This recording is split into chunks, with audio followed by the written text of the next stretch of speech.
Hello po! Welcome to my channel. Pasensya na po kayo kung medyo wet pa po yung hair ko kasi bagong ligo po ako at diretso na po ako sa full review nitong automatic washing machine na nabili ko po sa Shopee.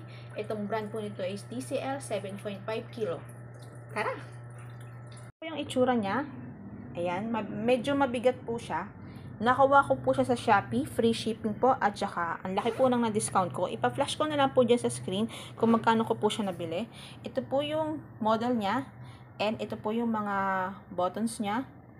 Ayan, meron po siyang 10 programs dyan.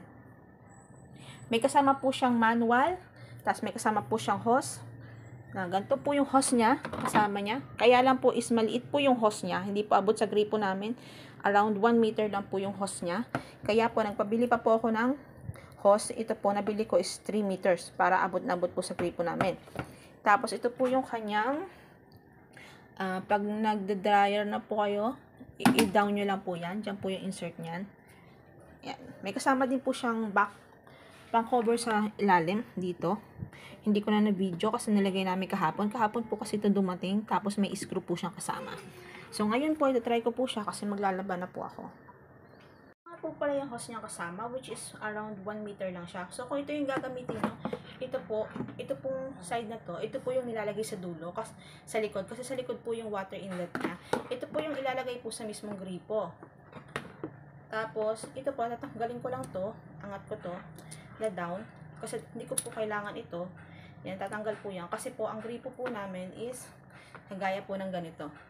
Ito po yung gripo namin, may nozzle po. Kaya, insert ko lang po siya dyan. Kasi, sa tanggal ko na po. Wait lang po ah. Ito. Insert ko lang siya dito. I-down nyo po. I-down. Then, insert. Then, lock. Okay na po yan. Other na dulo. Ito po natin lalagay sa likod niya. Yan, dito.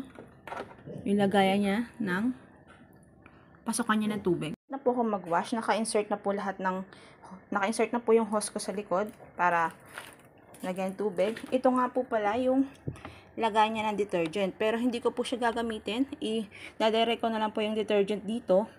Kasi dito ko na lang ilalagay yung fab ko niya mamaya pagka mag-aanlaw na. Then, ito po yung kanyang kasamang lint. Pang sahod ng mga lint. Yan. Yan po yung ayan po yung pasahod ng mga lint niya. Removable po yan. Ulit natin.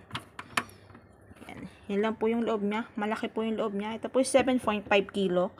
Yung amin pong washing na hindi automatic is 7 kilo. So, ang load ko po nito is 20 na damit. Start na po tayo. Sara lang po natin.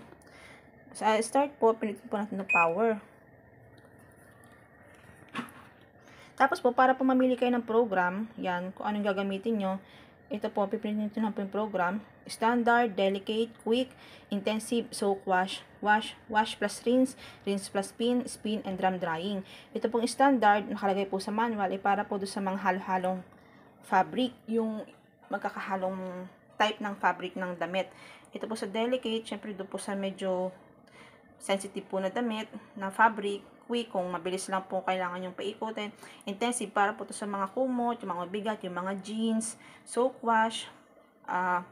Babad po ata muna to. Kaya hindi ko naman po gagamitin yan. So, ang gagamitin ko lang po is standard, wash, pwedeng delicate, quick, wash plus rinse, rinse plus spin, spin and drum drying. Ito pong drum drying is after nyo pong maglaba, kailangan nyo pong i-drum drying para po ay tuyong-tuyo po yung drum niya at hindi po siya babahayan ng mga mold.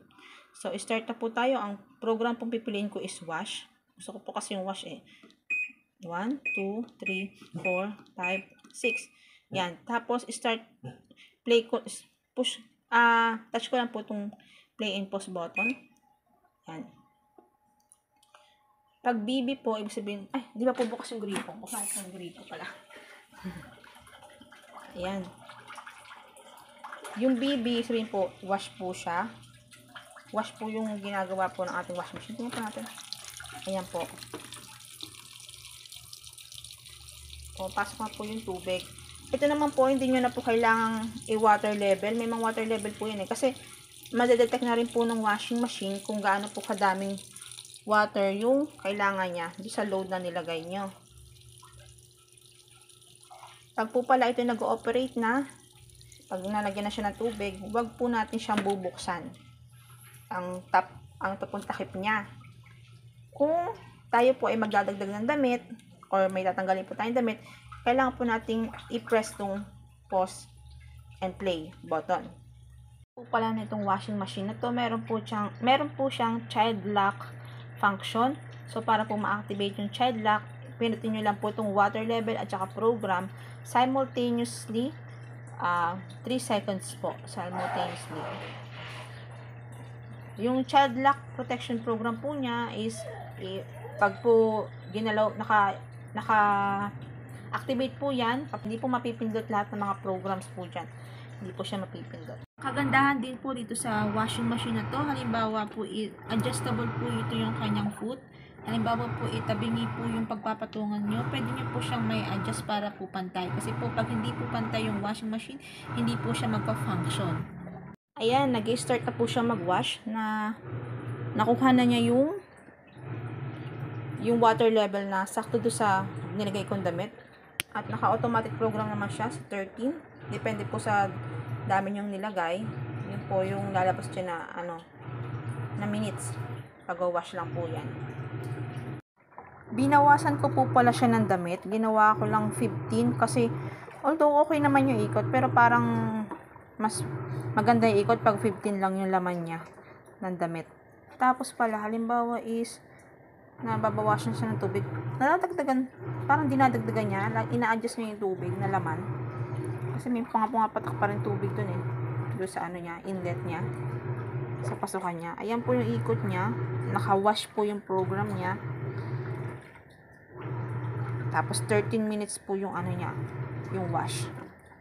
Hindi po na-set yung wash po ha, hindi po na-set yung time ng wash, naka-automatic po yun. Kita ba? Medyo, pagka po wala kasing flash, hindi kita eh. Ayan. Yan yung ikot po niya. Kasi pag pinopen po natin itong takip, mamamatay po siya. Kaya hindi po pwede. Nilagyan ko nga rin po pala nung aming lint filter na din namin. Yung pink na yan at saka blue. Lint filter din yan. Nilagay ko rin yung sa amin. Para talagang salang-salang niya. Tapos na po siya mag-wash. Tutunog naman po siya after niya mag-wash. So, ang pipilitin ko naman po next is rinse at saka spin. Yung po yung unlaw at saka po yung dryer na siya. So, since mag-aalaw na po ako, lalagay ko na po itong Downy Fabcon dito sa niya, sa kanyang compartment.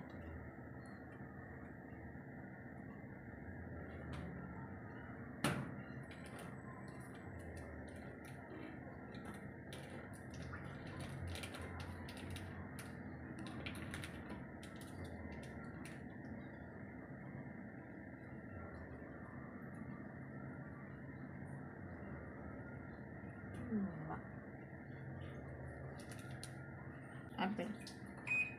Pilutin ko naman yung rinse at saka spin.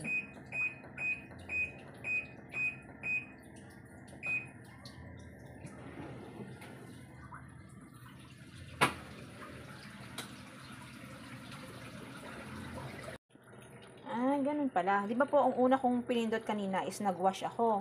After mag-wash, pinindot ko yung rinse at spin. Pag po pala yung rinse at spin, i-drain niya lahat yung tubig after mag-wash, then i-spin niya.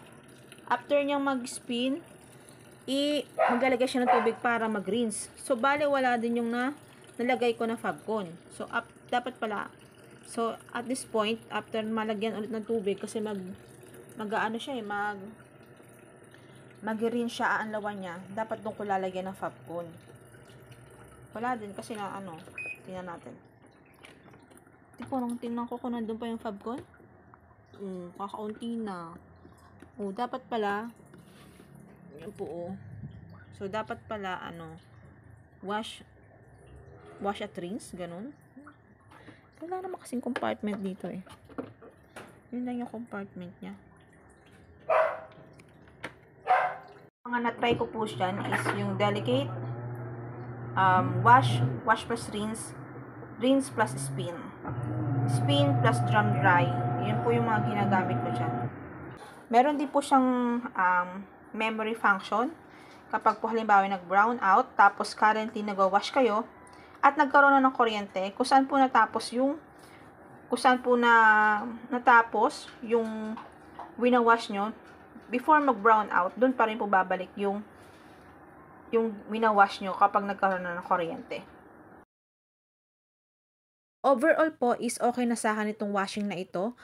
Nabili ko naman siya at discounted price, at saka all functions are properly working naman.